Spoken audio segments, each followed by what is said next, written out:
Olá, alunos! Bem-vindos à webconferência da disciplina de Empreendedorismo Governamental. E hoje eu estou aqui com o professor Emiliano. Nós estamos gravando essa webconferência, né, porque infelizmente a gente não pôde fazer ao vivo, mas a gente vai fazer aqui um apanhado geral dos principais pontos da disciplina e também fazer uns comentários sobre a prova no final. Tudo bem, professor? Tudo bem. Vamos começar falando então o que é o empreendedorismo. O empreendedorismo é uma vontade que a pessoa tem, uma vontade que as pessoas têm, um desejo de inovar, de criar e de mudar o lugar onde vive. Basicamente seria isso. Hoje o empreendedorismo está associado tanto mais à iniciativa privada do que à iniciativa governamental. Mas também nós temos muitos exemplos de iniciativa governamental, né, que é o intraempreendedorismo, que é o empreendedorismo que se cria dentro dos governos, dentro das secretarias, que é possível empreender também no setor público, né? E nós temos N exemplos e bons exemplos de atividades de empreendedorismo no Brasil. Uhum. O senhor poderia comentar como que surgiu esse conceito de empreendedorismo? Esse conceito surgiu com um escritor chamado Schumpeter, né, e que ele observava ser dono de uma empresa, ser empresário e ter iniciativa, né? Então, dessa iniciativa individual e da criatividade das pessoas é que surgiu esse conceito, né, que ele é muito interessante porque ele nos dá uma noção muito clara do que é ser um chefe, do que é ser um técnico, do que é ser um empreendedor e do que é ser simplesmente alguém que viu uma oportunidade e abriu um negócio. Então, essa é o básico da diferença do empreendedor. E quais são as principais fases históricas que passou esse conceito? As fases históricas são muito interessantes, né? É claro que se nós formos estudar nos primórdios da humanidade, nós vamos encontrar casos de empreendedorismo, né? Mas basicamente no século XVIII, né, com a criação da máquina a vapor por James Watt, James Watt criou a máquina a vapor e ela foi introduzida nas indústrias, principalmente de confecção. Então essa é a primeira fase da Revolução Industrial.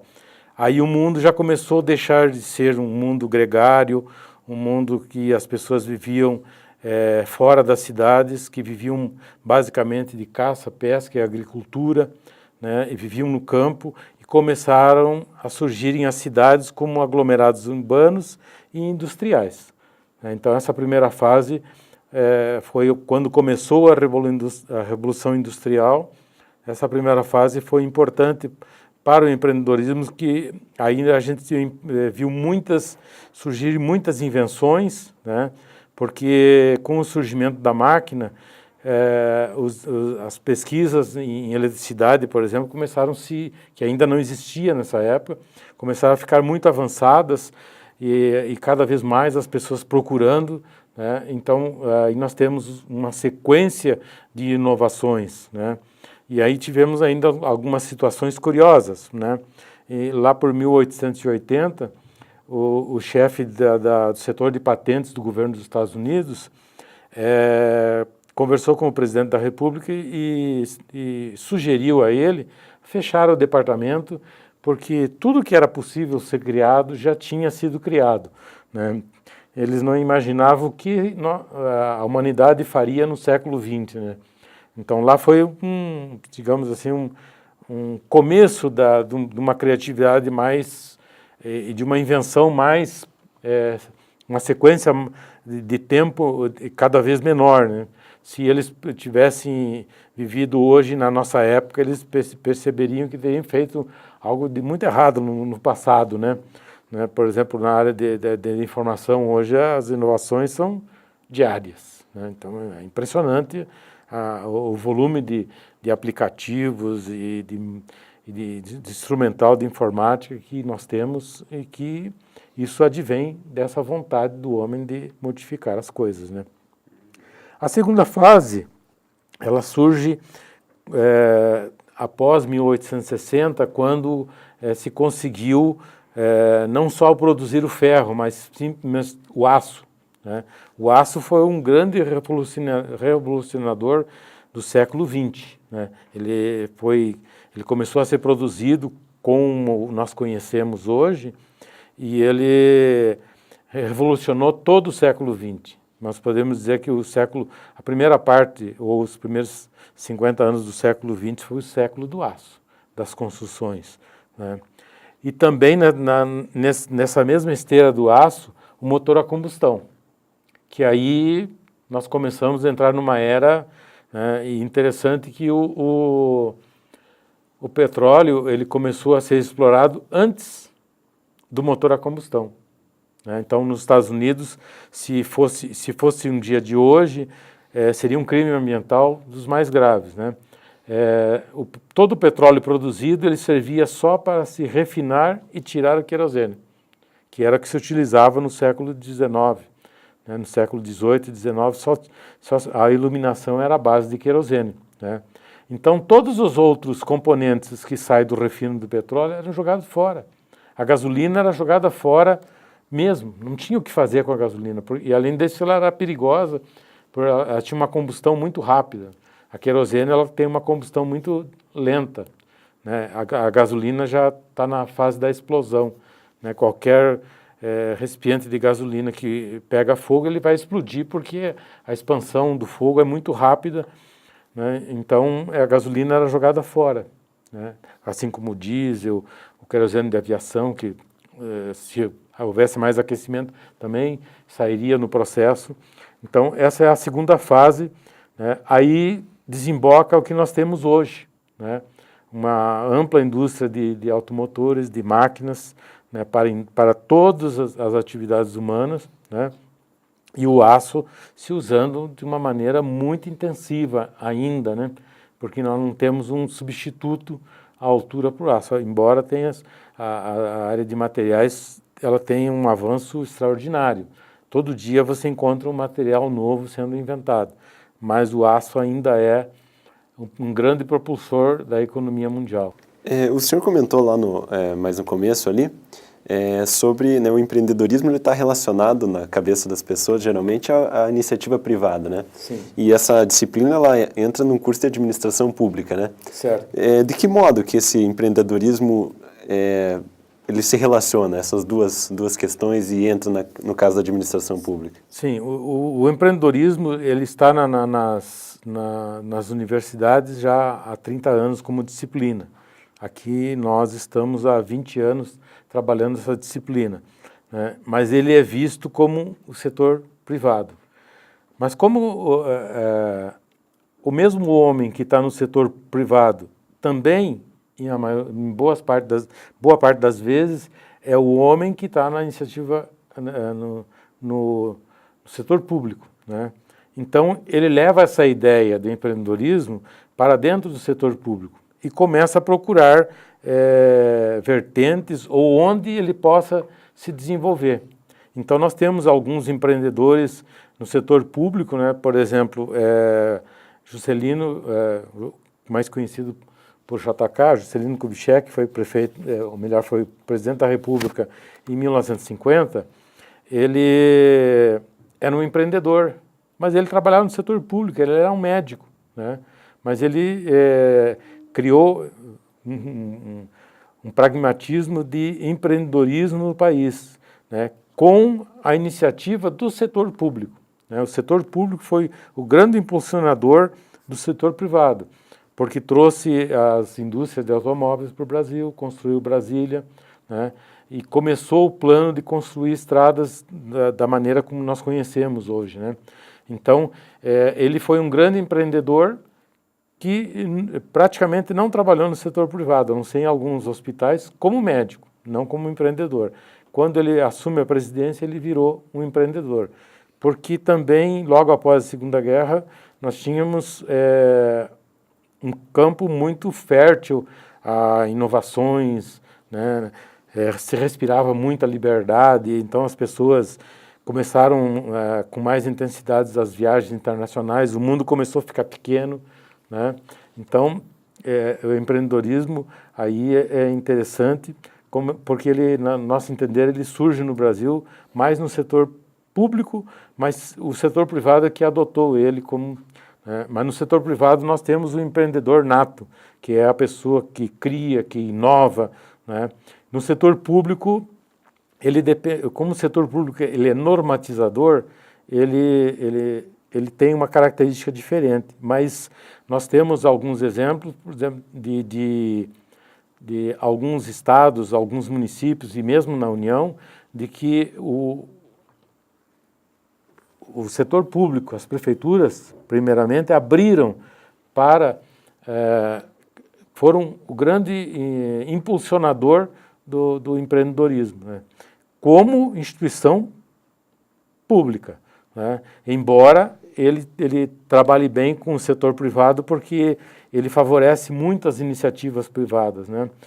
E aí nós temos o caso, né, de alguns clusters, alguns conglomerados de trabalho, né, onde se trabalha, em vez de fazer concorrência, se trabalha conjuntamente com os concorrentes, mas produzindo um produto que vai ter maior aceitação no mercado, devido a que, quando você cria um cluster, um lugar onde se cria uma série de empresas com a mesma característica, essas empresas, notadamente, elas conseguem reduzir custos, porque os fornecedores deles são praticamente os mesmos. E isso reduz custos sobremaneira. E essa redução de custo se reflete nos preços ao consumidor, né? Então, o sucesso desses nichos de produção é muito interessante e nós temos alguns exemplos no Brasil desses nichos. Uhum. A gente poderia falar de alguns exemplos desses municípios aí que tem essa característica empreendedora? Um investimento essencialmente governamental no município de Osório, no Rio Grande do Sul, e também em Fortaleza, no Ceará, onde nós temos ventos constantes durante o ano todo, né? Foram plantadas usinas eólicas, né? São fazendas com uma quantidade enorme de usinas eólicas que captam energia do vento através dos cataventos, né? E produzem energia elétrica. Além disso, eles produzem o excedente, né? Porque a rede tem uma capacidade de transmissão. Como nós não conseguimos armazenar energia para depois usá-la, ela é usada simultaneamente à produção, principalmente a energia elétrica, né? Outros tipos de energia é possível, né? Então, nesse tipo de produção de energia, eles desenvolveram algo que capta-se a energia de outra forma e se usa quando o vento não é constante, né? Por exemplo, o vento tem, em determinadas regiões, ele é muito intenso durante o dia, né? E aí ele tem uma calmaria à noite ou pela madrugada, né? Aí essa intensidade de determinados períodos produz além da capacidade de transmissão. Então a energia era perdida, né? O que se fez nessas fazendas de produção de energia eólica? Se criou os compressores de ar que nós temos hoje, funciona em consultório médico, funciona nas borracharias, em vários setores de atividade se usa né? Só que ele fica escondidinho em algum lugar, ninguém vê, né? Mas nessas usinas eólicas, eles construíram enormes compressores de ar que com o excedente de energia produzido em determinadas horas do dia, eles produzem energia, eles usam essa energia para comprimir o ar dentro desses grandes compressores, né? E aí, quando o vento reduz sua atividade, eles usam esse ar comprimido para continuar o sistema funcionando e continuar produzindo a energia de uma forma constante também fora daquele período em que a natureza nos proporciona vento. Isso nós temos, esse tipo de energia é muito produzido aqui no sul do Brasil, no Nordeste também, porque os ventos, principalmente no litoral do Nordeste, já existem várias atividades nessa forma, né? Isso na área governamental. Na área privada nós temos o polo de confecção de Jaraguá do Sul, que é um dos maiores do Brasil, né? E gera empregos formidáveis, né? Temos outro exemplo aí também na área privada. Em Bento Gonçalves, no Rio Grande do Sul, existe nós podemos dizer que esse município é um município empreendedor. Ele não depende só do apoio do setor público, mas a iniciativa privada é extremamente empreendedora, né? Dos pequenos negócios até os grandes negócios, que é uma região que produz muito vinho e também uma região que se trabalha muito a madeira, muito a madeira, a indústria de móveis é muito intensa também, além da indústria de vinho, da indústria de madeira, também a indústria de máquinas é muito intensa, né? E aqui no Paraná nós temos como um polo de excelência em confecção, que é Cianorte, no norte do Paraná, né? Que digamos que toda a cidade está envolvida na produção de confecção, né? Então é impressionante. E qual que é o papel das incubadoras das empresas nesse processo todo? As incubadoras é algo que não é novo, né? Mas é muito interessante, é muito importante, né?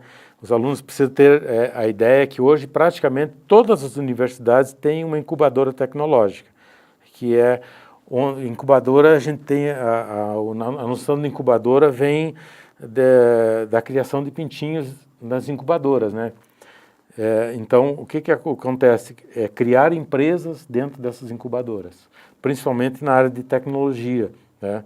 De processos, né? Então, o empreendedor tem uma ideia muito boa e ele vai ter o suporte da universidade, suporte técnico, suporte administrativo para ele criar a empresa e incubá-la, fazer ela funcionar e depois de um tempo ele pode sair da incubadora. Esse sistema é muito interessante porque ele surgiu nos Estados Unidos e deu origem ao que se conhece hoje do Vale do Silício, né? Então, uma universidade americana na Califórnia, na região de Palo Alto, criou uma incubadora tecnológica. Daí que surgiu, lá foi criado o chip, né, que substituiu a válvula de antigamente nas TVs e nos rádios.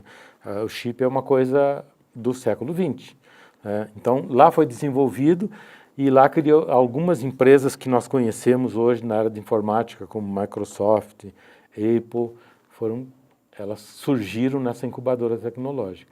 E hoje no Brasil, existem incubadoras no Brasil inteiro. E tem umas de excelência em algumas áreas de produção, né? Nós temos as nossas universidades, a nossa Universidade Unicentro tem uma incubadora tecnológica, né, que trabalha muito na área de energia. E ela tá pronta para várias áreas de tecnologia, mas alguns projetos se sobressaem, né? Então, digamos ali, pode surgir o empreendedor, o empreendedorismo e a empresa pode surgir ali dentro, né? Porque há um incentivo muito grande para as pessoas, né? Uma motivação, tanto que nossos cursos, a disciplina de empreendedorismo é no primeiro ano, é para motivar o aluno, né? Deixá-lo livre para pensar, né? E não ficarmos numa forma cartesiana em que o professor tem as soluções para tudo. Quando eu trabalhei os primeiros anos dessa disciplina na graduação presencial, né, os alunos falaram, o que nós vamos fazer, professor? Vocês é que sabem, né? Vocês pensem em tudo e o que nós vamos ajudar vocês é peneirar e para ver o que sobra e que dá para aproveitar, né? Esse peneirar é muito relativo. De repente, nós peneiramos algo, né, perdemos na peneira algo que, dependendo da persistência do empreendedor, vai ser sucesso, né? Nós temos N exemplos, né, de produtos que não, para a área específica, para onde ele foi pensado, ele não foi sucesso. Mas foi sucesso em outra área, né, que se aproveitou, né? Nós temos um exemplo muito clássico nisso, várias invenções que foram projetadas e pensadas para uma guerra, hoje elas estão no dia a dia, né? Medicamentos, né? Aviões. O avião não era a intenção do inventor, tanto o inventor americano como o nosso Santos Dumont, né? Mas ele foi utilizado de imediato para a guerra, depois que ele foi para o transporte de massa. E aí nós temos muitos exemplos, né? Velcro foi para resolver um problema dos paraquedistas, porque tudo que eles tinham nos bolsos, eles perdiam no voo, né? O cara sai voando de ponta cabeça até abrir o paraquedas, ele perdia tudo, né, o que tinha nos bolsos. Aí, primeiro inventaram a calça do paraquedista, depois aperfeiçoaram com o velcro. O velcro fecha e tudo que ele pode levar de acessórios e outras coisas, ele leva com facilidade. Então, os exemplos são inúmeros, né? E as incubadoras são as empresas, um sistema que nos proporciona criar empresas com muita facilidade, com custo baixo, né? E nós motivamos o empreendedor a ir para a incubadora, né? E lá ele vai ter o suporte em todas as áreas da atividade, porque as universidades trabalham em todas as áreas, né? Da engenharia, da informática, né? Da saúde, né? Porque o empreendedorismo ele é uma atividade a mais justa que tem, porque qualquer pessoa pode ser empreendedor. A ideia que, às vezes, de princípio nós temos, é que a pessoa tem que ter dinheiro para ser empreendedor. Não, ele tem que ter criatividade. O dinheiro é um detalhe na hora da produção, na hora de tornar-lhe um produto de massa, né? Agora, a invenção, não. A invenção depende de vontade, de inovação, ter o pensamento inovador na cabeça, saber enxergar as oportunidades, perceber para que serve uma coisa e se ela não pode ser utilizada em outra atividade, né? E ter muita vontade, muita criatividade e muita persistência. Quem tem persistência vai fazer sucesso em empreendedorismo. O empreendedor, ele é essencialmente um persistente. Antes da gente começar a gravação, aqui a gente estava comentando sobre a Secretaria de Comércio Exterior, né? Que Sim. É um bom exemplo aí de empreendedorismo. O senhor poderia comentar um pouquinho? A Secretaria de Comércio Exterior é do governo federal. O governo federal, há uns 10 anos, um pouco menos, né, ele sentiu que o Brasil era muito bom em produzir muitas coisas, né? Nós somos exportadores de aviões, né? Nós temos algumas áreas que nós temos tecnologia de ponta, né? Competimos de igual para igual com qualquer país do mundo. Outras áreas não, nós temos dificuldades, né? Então eles perceberam que o Brasil era um exportador de commodities, né? Que são exportar soja, trigo nós importamos, nós não conseguimos exportar, né? Exportar aço, exportar minério de ferro, né? Isso é tudo commodity, né? Em vez de exportar um produto acabado, nós exportamos matéria-prima. E isso tem um valor agregado muito pequeno, né? Então, a Secretaria de Comércio Exterior começou a trabalhar como se deve fazer, de dentro para fora.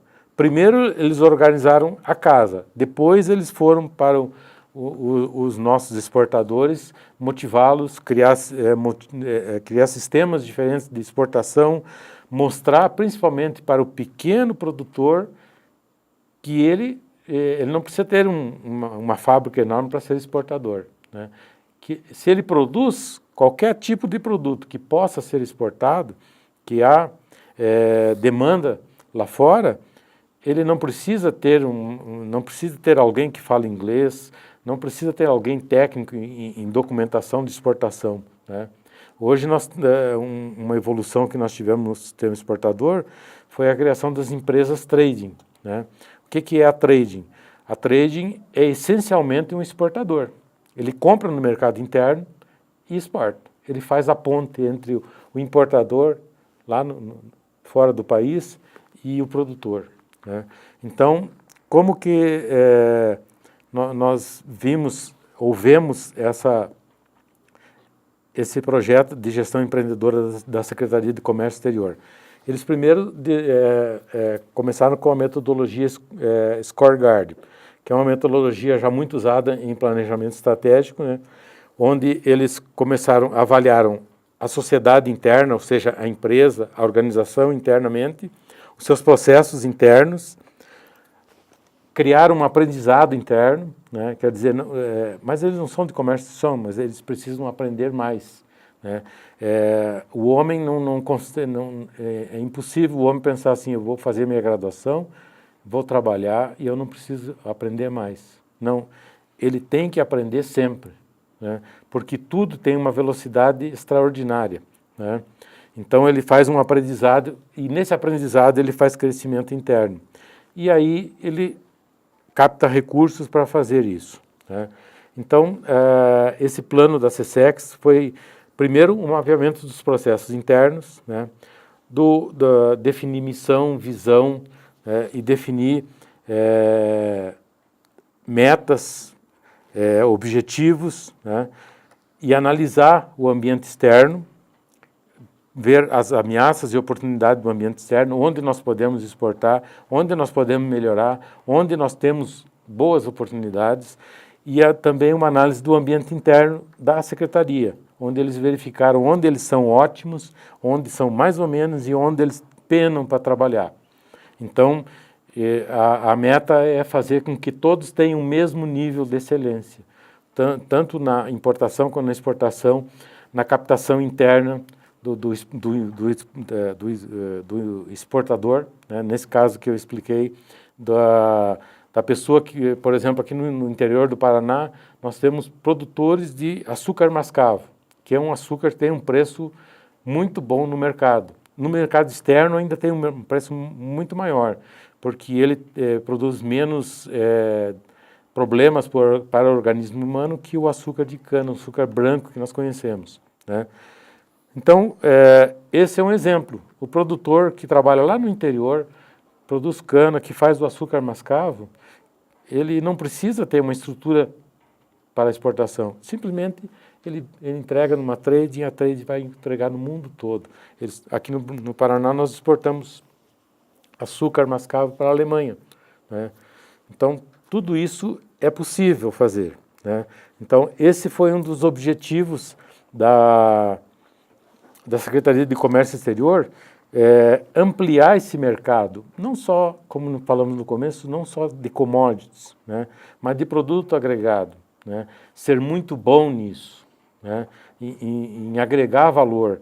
O que nós precisamos é agregar valor, né? Qualquer produto primário que você pegar, você vê quantos quilos você produz com uma saca de milho, por exemplo, de qualquer produto primário, e veja a agregação de valor quando você transforma esse produto. Bom, professor, a gente está chegando aí no nosso tempo limite. Você poderia comentar um pouquinho como que vai ser a avaliação para os alunos poderem estudar?